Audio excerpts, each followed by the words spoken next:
Dans les terres reculées de l'Afrique, au cœur d'une forêt dense et mystérieuse, vivait une tribu ancienne connue sous le nom de Pokopoko.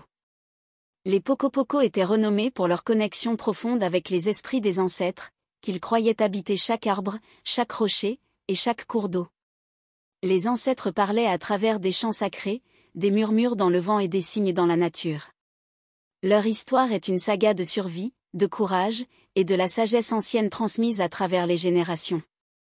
Nala, une jeune femme gracieuse aux yeux perçants couleur d'ambre et aux cheveux noirs et ondulés. Prêtresse de la tribu, elle est responsable de communiquer avec les esprits des ancêtres à travers des chants sacrés. Sa voix envoûtante et sa profonde spiritualité en font une figure centrale dans la tribu. Mozi, le chef de la tribu, un homme imposant avec une présence magnétique. Ses cheveux gris et sa barbe épaisse reflètent son expérience et sa sagesse. Mozi est un leader respecté, connu pour son sens de la justice et son amour pour son peuple. Kito, un jeune guerrier, robuste et agile, avec des cicatrices témoignant de ses nombreuses batailles pour protéger la tribu. Ses yeux noirs et déterminés sont le reflet de son courage et de sa loyauté. Il est profondément attaché à Nala, qu'il admire et protège. Zahara, une guérisseuse âgée, aux cheveux blancs comme neige et au visage marqué par le temps. Elle possède une connaissance profonde des plantes médicinales et des rituels anciens. Zahara est une mentor pour Nala, lui enseignant les secrets des chants sacrés et des communications avec les ancêtres.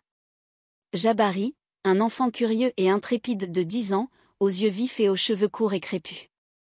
Il est le fils de Kito et a un lien particulier avec Nala, qu'il considère comme une sœur. Jabari rêve de devenir un grand guerrier comme son père, mais il est également fasciné par les légendes et les chants des ancêtres. Une nuit, sous la lueur argentée de la lune, Nala eut un rêve étrange. Elle se trouvait au bord d'un lac sombre, entourée de silhouettes éthérées des ancêtres. Au lieu de chanter comme d'habitude, ils restaient silencieux, leurs regards fixés sur elle avec une intensité inquiétante. L'un des ancêtres s'approcha et murmura « Le chant sacré doit être retrouvé, ou le lien sera rompu ». Nala se réveilla en sursaut, le cœur battant. Elle savait que les ancêtres avaient envoyé un message important. Elle se précipita vers la hutte de Mozi pour lui faire part de son rêve. Le lendemain matin, Mozi convoqua une assemblée des anciens. Tous se rassemblèrent autour du grand feu de camp, écoutant attentivement les paroles de Nala. Kito, Zahara et Jabari étaient également présents, curieux et inquiets. Nala expliqua son rêve, et Zahara prit la parole. Les esprits des ancêtres ne se taisent jamais sans raison. Le chant sacré est un lien vital entre notre monde et le leur. Si ce lien est rompu, notre tribu est en grand danger. Mozi, avec une voix grave, déclara « Nous devons retrouver ce chant sacré. C'est la seule manière de restaurer l'harmonie et de sauver notre tribu. » Le premier indice pour retrouver le chant sacré se trouvait dans un ancien sanctuaire, caché au cœur de la forêt. Ce sanctuaire était gardé par des esprits de la nature, et seul celui qui possédait une pureté de cœur pouvait y accéder. Nala, accompagnée de Kito et de Jabari, se dirigea vers le sanctuaire. En arrivant, ils découvrirent des symboles gravés dans la pierre, formant une énigme complexe. Zahara les avait rejoints pour aider à déchiffrer ces symboles. Au pied de l'arbre le plus ancien, là où les racines s'enlacent, cherchez la pierre de vérité, et écoutez son murmure. Guidé par cette énigme, le groupe se dirigea vers un arbre immense, connu comme l'arbre des ancêtres. Ses racines s'étendaient sur plusieurs mètres, créant un enchevêtrement complexe. En fouillant sous les racines, Nala découvrit une pierre lisse et ronde. Lorsqu'elle la toucha, une voix douce émana de la pierre, le chant sacré commence ici. Pour le compléter, vous devez trouver les 4 éléments, la terre, l'eau, le feu, et l'air. Le premier élément à trouver était l'eau. Le groupe se rendit à une source sacrée, réputée pour ses eaux cristallines et ses pouvoirs curatifs. En chantant une mélodie douce, Nala invoqua l'esprit de l'eau. Une silhouette éthérée apparut, ondulant comme la surface d'un lac. Pour entendre le chant sacré, vous devez comprendre la mélodie de l'eau, qui coule et se transforme. Nala, aidée par Jabari, écouta attentivement le murmure de la source, capturant la mélodie dans sa mémoire. Le deuxième élément à trouver était le feu. Le groupe se dirigea vers un volcan endormi, la montagne de feu. Au sommet, Nala réalisa un rituel pour invoquer l'esprit du feu. Des flammes dansèrent autour d'eux, et une figure flamboyante apparut. Le chant sacré doit inclure la passion et la force du feu. Écoutez et apprenez. Nala chanta avec une intensité nouvelle, capturant la puissance du feu dans sa voix. Le troisième élément était l'air. Le groupe se rendit sur une plaine balayée par des vents forts, où ils trouvèrent un ancien totem de bois marqué par les éléments.